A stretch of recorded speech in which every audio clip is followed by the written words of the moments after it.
ಹಾಗಾದ್ರೆ dress code ಏನಿದೆ actually quick ಆಗಿ ನೋಡ್ಬಿಡೋಣ ಅದನ್ನ. ಸಿಇಟಿ ಡ್ರೆಸ್ ಕೋಡ್ ಈ ರೀತಿಯಾಗಿದೆ. ಪುರುಷ ಮತ್ತು ಮಹಿಳಾ ಅಭ್ಯರ್ಥಿಗಳಿಗೆ ಪ್ರತ್ಯೇಕವಾದಂಥ ವಸ್ತ್ರ ಸಂಹಿತೆ ಇದೆ. ಅಭ್ಯರ್ಥಿಗಳು ಅರ್ಧ ತೊಳಿನ ಬಟ್ಟೆಯನ್ನು ಧರಿಸಬೇಕು. ಅದು ಮಹಿಳೆಯರಿಗೂ ಇಷ್ಟೇ ಇದೆ. ಫುಲ್ ಶರ್ಟನ್ನು ಯಾರೂ ಹಾಕ್ಕೊಳ್ಳೋ ಹಾಗಿಲ್ಲ ಅಲ್ಲಿ ಅಂತ ಹೇಳಿ. ಆಮೇಲೆ ಕೈಯಲ್ಲಿ ಏನು ಚೈನ್ ಹಾಕ್ಕೊಳ್ಬಾರ್ದು, ಕೊರಲಲ್ಲಿ ಯಾವುದು ಚೈನ್ ಹಾಕ್ಕೊಳ್ಳೋಂಗಿಲ್ಲ, ಯಾವುದು ಕೂಡ ಬಳಕೆಯನ್ನು ಮಾಡೋದಿಲ್ಲ.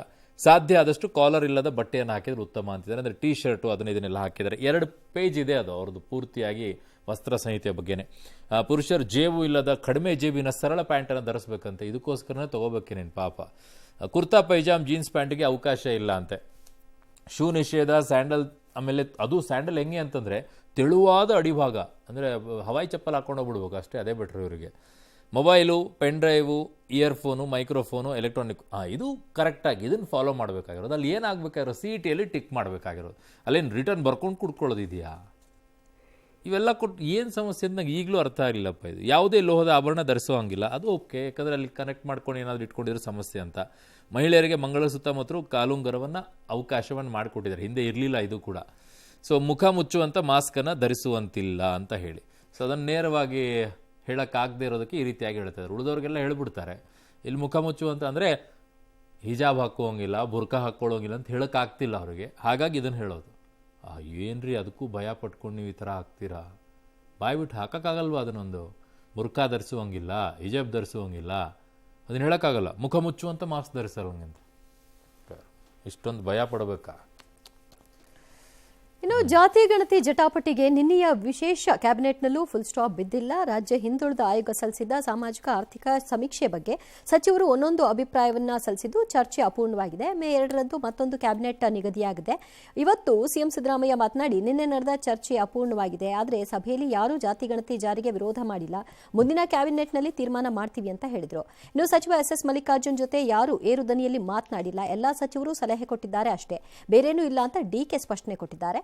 ಇನ್ನು AICC ಅಧ್ಯಕ್ಷ ಮಲ್ಲಿಕಾರ್ಜುನ ಖರ್ಗೆ ಇದು ಲೋಕಲ್ ವಿಷಯ ಅಂತ ಜಾರ್ಕೊಂಡ್ರು. ಕ್ಯಾಬಿನೆಟ್ ಸಭೆಯಲ್ಲಿ ಮರಕೋತಿ ಆಟ ಅಂತ ವಿಪಕ್ಷ ನಾಯಕ ಅಶೋಕ್ ಟೀಕಿಸಿದ್ದಾರೆ. ಆದರೆ 165 ಕೋಟಿ ಖರ್ಚು ಮಾಡಿ ಗಣತಿ ಮಾಡಿದ್ದೀವಿ, ಏನಾದರೂ ಲೋಪ ಇದ್ರೆ ಸರಿಪಡಿಸೋಣ ಅಂತ ಸಚಿವ ಬೋಸರಾಜು ಹೇಳಿದ್ರೆ, ಜಾತಿ ಗಣತಿ ಮರು ಸಮೀಕ್ಷೆಗೆ ಮಾಗಡಿ ಶಾಸಕ HC ಬಾಲಕೃಷ್ಣ, ಬಾಗೇಪಲ್ಲಿ ಶಾಸಕ ಸುಬ್ಬಾರೆಡ್ಡಿ ಆಗ್ರಹಿಸಿದ್ದಾರೆ. ಶ್ರೀಶೈಲ ಜಗದ್ಗುರು ಸ್ವಾಮೀಜಿಗಳು ಜಾತಿ ಗಣತಿಯನ್ನ ಗೊತ್ತು ಗುರಿ ಇಲ್ಲದ ಗಣತಿ ಅಂತ ಹೇಳಿದ್ದಾರೆ. ನಂಜಾವಧೂತ ಶ್ರೀಗಳು ಕೂಡ ವಸ್ತುನಿಷ್ಠ, ವೈಜ್ಞಾನಿಕ, ಪಾರದರ್ಶಕವಾಗಿರಬೇಕು, ಹೊಸದಾಗಿ ಜಾತಿ ಗಣತಿ ಮಾಡಿ ಅಂತ ಹೇಳಿದ್ದಾರೆ.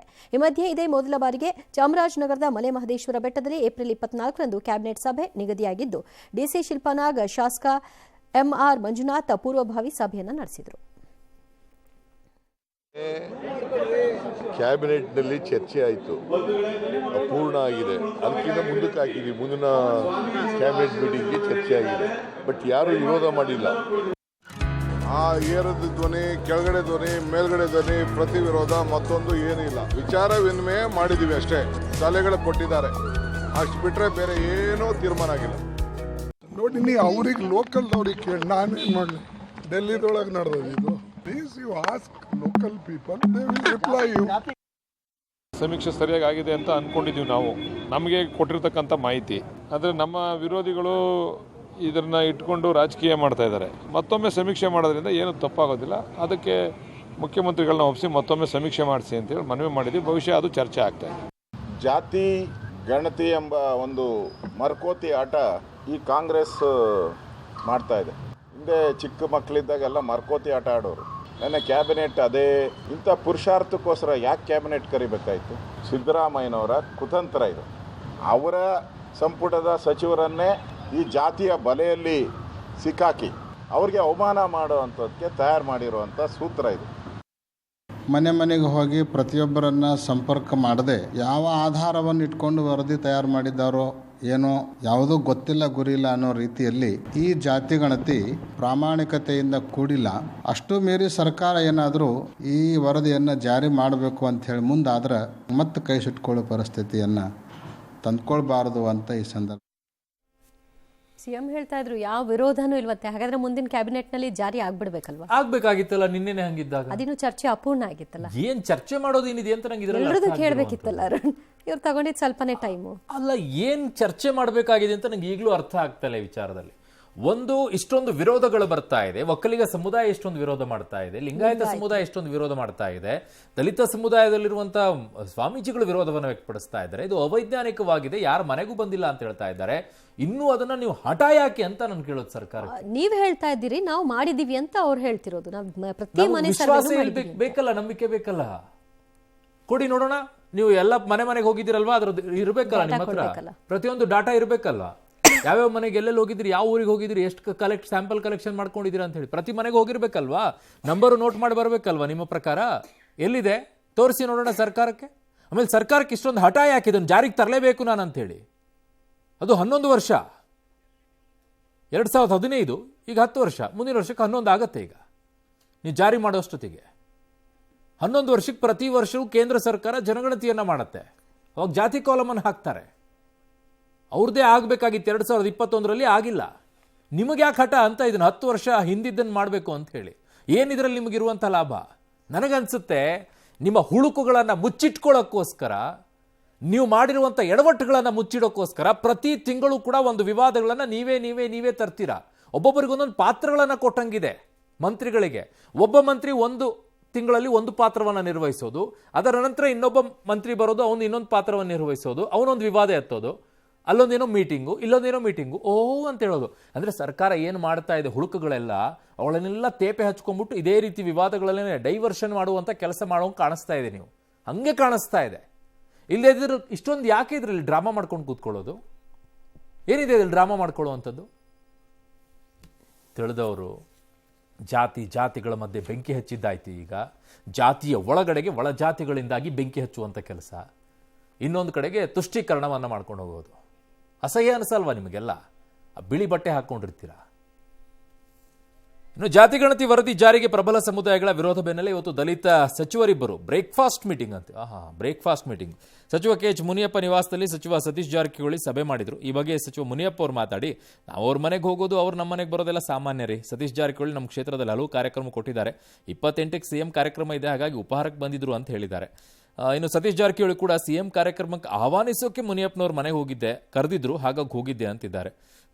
ಚೆನ್ನಾಗಿದೆ ನಿಮ್ಮಿಬ್ಬರದು ಆಟಗಳು. ನಮ್ಮ ಕ್ಷೇತ್ರದಲ್ಲಿ ಗ್ರಾಮಾಂತರ ಜಿಲ್ಲೆಯಲ್ಲಿ ಹಲವಾರು ಕಾರ್ಯಕ್ರಮಗಳನ್ನು ಈಗಾಗಲೇ ಕೊಟ್ಟಿದ್ದಾರೆ. 28ನೇ ತಾರೀಕು ಮುಖ್ಯಮಂತ್ರಿಗಳು ನಮ್ಮ ಕ್ಷೇತ್ರಕ್ಕೆ ಬರೋಗಿದೆ. ಅದಕ್ಕೆ ಇನ್ನೊಂದು 4-5 ಪ್ರಾಜೆಕ್ಟ್ ಇದೆ, ಕೊಡಬೇಕು ಅಂತ ಹೇಳಿದೆ.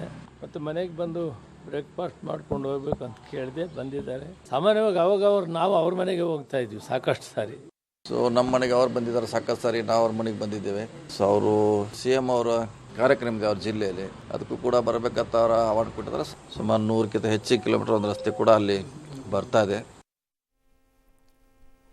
ಈ ಬ್ರೇಕ್ಫಾಸ್ಟ್ ಡಿನ್ನರ್ ಇತ್ತೀಚೆಗೆ ಜಾಸ್ತಿ ಆಗ್ತಾ ಇದೆ. ಈ ಲಂಚ್ ಒಂದು ಆಗಿಲ್ಲಪ್ಪ ಎಲ್ಲೋ. ನನಗೆ ಬ್ರೇಕ್ಫಾಸ್ಟ್ ಮೀಟಿಂಗ್ ಒಂದು ಕೇಳಿದೀನಿ, ಆಮೇಲೆ ಡಿನ್ನರ್ ಮೀಟಿಂಗ್ ಒಂದು ಕೇಳಿದೀನಿ. ಈ ಲಂಚ್ ಮೀಟಿಂಗ್ ಮಧ್ಯಾಹ್ನ ಯಾರು ಸೇರಲ್ವಾ? ನಿಮಗೆ ಮಧ್ಯಾಹ್ನ ಊಟ ಮಾಡ್ತೀರಾ ಮಾಡಲ್ವಾ? ಅಥವಾ ಮಧ್ಯಾಹ್ನ ಮಾಡಿದ್ರೆ ಬಿಸಿಲಿರುತ್ತೆ, ನಮ್ಮ ಬಿಸಿ ಆ ಬಿಸಿ ಎರಡೂ ಸಂಘರ್ಷ ಆಗ್ಬಿಟ್ಟು ಏನಾದರೂ ವೈಬ್ರೇಷನ್ ಆಗ್ಬಿಡುತ್ತೆ ಅಂತ ಮಾಡಲ್ವೋ? ಕೂಲಾಗಿ ಇರೋಕೆ ಮಾಡ್ತಾರೆ. ಬೆಳಗ್ಗೆ ಬ್ರೇಕ್ಫಾಸ್ಟ್ ಕೂಲಾಗಿ, ರಾತ್ರಿ ಡಿನ್ನರ್ ನಿದ್ದೆ. ಏನಪ್ಪ ನಿಮ್ಮ ಪ್ಲ್ಯಾನ್ಗಳು ವಿಚಿತ್ರವಾಗಿರುತ್ತೆ. ಮಾಡ್ಕೊಳ್ಳಿ ಇನ್ನೊಂಚೂರು. ಅಥವಾ ಸಂಜೆ ಸ್ನ್ಯಾಕ್ಸ್ ಮೀಟಿಂಗ್, ಅದೊಂಚೂರು ಯಾವಾಗಾದ್ರೂ ಶುರು ಮಾಡ್ಕೊಳ್ಳಿ. ಸ್ನ್ಯಾಕ್ಸ್ ಇಲ್ಲ ಅರ್ಲಿ ಮಾರ್ನಿಂಗ್ 5 ಗಂಟೆಗೆ ಯೋಗ ಮೀಟಿಂಗ್ ಅಂತ ಮಾಡ್ಕೊಳ್ಳಿ, ಒಂದು ಚೆನ್ನಾಗಿರುತ್ತೆ. ಪ್ಲಾನ್ ಆಗ್ಬೋದು. ಇನ್ನು ಕಾಂಗ್ರೆಸ್ನಲ್ಲಿ CM ಸಿದ್ದರಾಮಯ್ಯ, DKಶ ಈಗಾಗಲೇ CM ಗಾದಿಗೆ ಫೈಟ್ ಮಾಡ್ತಾ ಇದ್ದಾರೆ. ಇದರ ಮಧ್ಯೆ 3ನೇ ವ್ಯಕ್ತಿ ಕೂಡ ಇದ್ದಾರೆ ಅಂತ ಬಿಜೆಪಿಯ ಶ್ರೀರಾಮುಲು ಭವಿಷ್ಯ ನುಡಿದಿದ್ದಾರೆ. ಖರ್ಗೆ ಅವರೇ ತನ್ನ ಮಗನನ್ನ CM ಮಾಡಲಿಕ್ಕೆ ಸರ್ಕಾರ ಪತನ ಮಾಡ್ತಾರೆ ನೋಡಿ ಅಂತ ಹೇಳಿದ್ದಾರೆ. ಈ ಸರ್ಕಾರನ ಬಹಳ ದಿನಗಳು ಉಳಿಯಕ್ಕಾಗಲ್ಲ. ಇವತ್ತು ಖರ್ಗೆ ಅವರು, ದೊಡ್ಡ ಖರ್ಗೆ ಅವರು ಹೇಳ್ತಾ ಇದ್ರು, ಮೋದಿ ಸಾಹೇಬ್ರೇನೋ ಈ ಸರ್ಕಾರವನ್ನು ಬೆಳೆಸಬೇಕಂತ ಪ್ರಯತ್ನ ಮಾಡ್ತಾ ಇದ್ದಾರೆ. ಮೋದಿ ಸಾಹೇಬ್ರು ಏನು ಕ್ರಮ ಬಿದ್ದಿದೆ ಈ ಸರ್ಕಾರ ಬೆಳೆಸೋಕ್ ಸಲುವಾಗಿ? ನಿಮ್ಮಲ್ಲಿ ತೊಂದರೆ ಮಾಡ್ಕೊಂಡು ಬಿದ್ರೆ ಅದು ಮೋದಿ ಸಾಹೇಬ್ರ ಮೇಲೆ ಹಾಕ್ಬೇಕಂತ ನೋಡ್ತಾ ಇದ್ರಿ. ಇವತ್ತು ಗಂಡ ಹೆಂಡತಿ ಜಗಳ ಮತ್ತೆ 3ನೇ ಅವನಾಗಿ ಅವ್ರ ಮಗನ ಮುಖ್ಯಮಂತ್ರಿ ಮಾಡ್ಬೇಕಂದೇಳಿ ಮೋದಿ ಸಾಹೇಬ್ರ ಮೇಲೆ ಆಗ್ತಾ ಇದ್ದಾರೆ.